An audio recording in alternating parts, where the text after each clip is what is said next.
ସବୁବେଳେ ରୁटी परोटा खाई खाई जदि बोर हो गले तो यही रेसिपीटा को थोड़े निश्चय ट्राए करेंगे। नमस्कार मु रश्मि यूट्यूब रे आपण मानक स्वागत। आज मु आपण मानक सहित अरुआ चाउल और मुग डालीर गोटे हेल्दी ब्रेकफास्ट रेसिपी शेयर करी जोटा कि आम खूब कम तेल रे करवा। जदि आपण मानक आज यही रेसिपीटा को भल लगे प्लीज वीडियोटा को लाइक करदे शेयर करेंगे। चैनल जदि नुआ थे तो चैनल को सब्सक्राइब निश्चय करेंगे। तो ये चलतु आज रेसिपीटा को स्टार्ट करवा।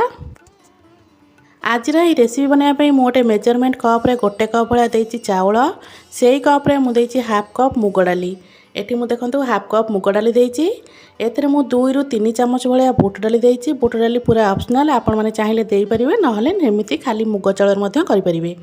एबे ताकू पानी देदेबा पानी देके 2 ରୁ 3 घंटा बतुराई छाड़देबा। मुझे किंतु होल नाइट पूरा रखी जेहेतु मत जलखियाटा सकाଳେ बनाइला तो मुझे राति सारा बतुरेकिना रखी।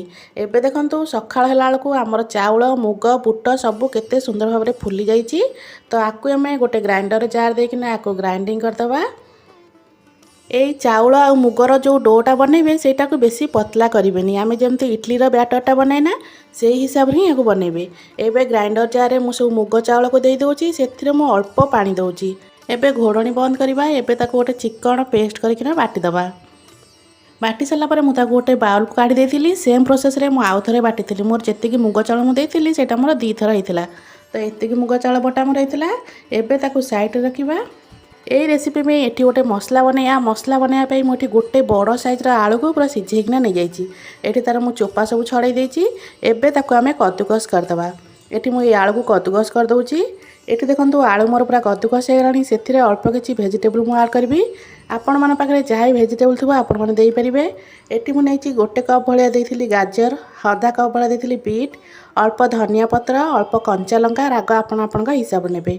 एटी मु अल्प देइथिली जीरा गुंड, लंका गुंड अल्प देइथिली, स्वाद अनुसार लुण देइथिली। एबे सबु मसला को हाथ रे भल से टिके चकटी दबा। मो पाखे ये जहाँ भी भेजिटेबल थी मुझे जदि आपण मन पाखे गाजर आ बीट को छाड़िले जदि आपण मन पाखे पत्रकोबी आ ग्रीन मटर थी आपण मैंने यूज करेंगे। तो ये देखो आपको मुझे भल से चकड़ी दूची।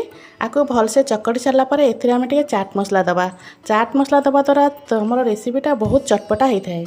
एबे आमर चकटा हो गला। एठी मु हाफ चामच भी कम चाट मसला यूज करची। तो एबे चाट मसला को देखी ताकू भल से चकटी देवा टिके। एठी आमर यही मसलाटा हो गलानी। एबे आकु साइड में जो बैटर बने रखिथिले ताकू एबे टिके चेक करदबा। एठी आम बैटर रहिबार आधा घंटा हो गलानी। एबे एठी स्वाद अनुसार लुण दे देबा। एटी मु अल्प टिके मीठा सोडा बा खाइबा सोडा यूज करथिली। तो एटी मीठा सोडा आ लुण दे सारा पर ताकू भल से गोळै देबे। देखंतु एटी बैटर कंसिस्टेंसी केमती अछि जेमती हम इडली बैटर बनाए ना सेमिति ही अछि। एटी मु गोटे पैन नि जाइछि। एटी गोटे ड्रॉप परका तेल देइथिली। तो एटी मु 3 ରୁ 4टा भले एका संगे बनैबी। देखंतु मु एटी गोटे गोटे डंकीर बैटर दे दोछि। बैटर दे सारा जो आलूरा मसला बनाई रखिथिले ना ताकू एबे ई बैटर ऊपर दबा।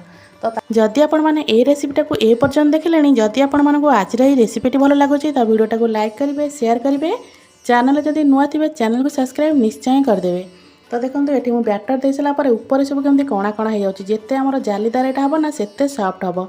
एमती हाथ में जो आलूर मसला बनई ना ताकू एबे बैटर उपर देदेबा। एटी मु सबुजाक आलू मसला दे देइछि। एबे ता ऊपर अल्प अल्प करकिना दबा बैटर। बैटर को बेसी मोटा करके देबेनी टिके पतला करके देबे। एबे ता घोड़े की 2 ରୁ 3 मिनट पे छाड़देबा। 2 ରୁ 3 मिनट पर घोड़नी काढ़े। एबे देखो गोटे पट आमर पूरा भलसे हो गलानी। तो मु गोटे ड्रप भाया तेल यूज करी। एटी मु गोटे चामच भाया तेल दे दूची। जेहेतु आम यहाँ लौटेवा तो से मुझे गोटे चामच भाया तेल दे दूची। तेल दे सारापर आमर गोटे पट तो हो सारानी। आम यहाँ आर पट को आराम से लौटे देबा। आर पटा भी आमर आराम से हो। तो ये देखो एमती आर पट को लौटे देबे। गोटे पटा केते सुंदर भाव में गोल्डन ब्राउन कलर हो जाइए। एबे मु सबुजाक यही मसाला पिठा को लौटे दूची।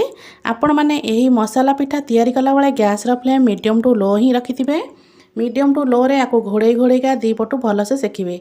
एबे आपको मु आउ थरे घोड़े देथिली। एबे देखंतु हमर 2 पट जाका पूरा बढ़िया से हो जाए। 4 ରୁ 5 मिनट पर्यंत आपको लो टू मीडियम फ्लेम रे एपट सेपट करके भलसे सेकिदेबे। एटा पूरा ऊपर पूरा क्रिस्पी होता है और भीतरटा पूरा मसला थाए। तो खाइबा पई सेथि बहुत बढ़िया लगी थाए। तो आपको मु एपट सेपट करके सेकी दउची भलसे। 2 पट साइड पूरा गोल्डन ब्राउन कलर हो गला आपण मैंने गोटे प्लेट को काढ़ी। तो यही रेसिपीटा को आम मुगा और चाउल बनई था। तो बहुत कम तेल यूज होता है। मसला भी बहुत कम यूज होता है। तो से यहाँ बहुत हेल्दी होता है। जदि आपण मानक आज ये रेसिपीटी भल लगी वीडियोटा को लाइक करेंगे शेयर करेंगे। चैनल जदि नुआ थे चैनल को सब्सक्राइब निश्चय करेंगे। जय जगन्नाथ।